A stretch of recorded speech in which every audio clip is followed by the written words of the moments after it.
Acest video este despre briefing. Briefingul are rolul de a pregăti cursanții pentru a participa la scenariu și la debriefing. Briefingul este o scurtă descriere a scenariului realizată de către profesor pentru cursanții participanți și are loc înainte de scenariu. În cadrul briefingului, cursanții vor fi informați despre scenariul pe care îl vor primi și cele 3 faze ale simulării, briefing, scenariu și debriefing.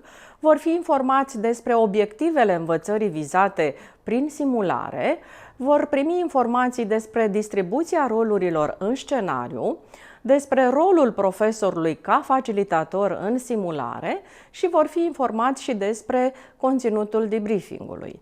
Facilitatorului îi revine rolul de a realiza briefingul.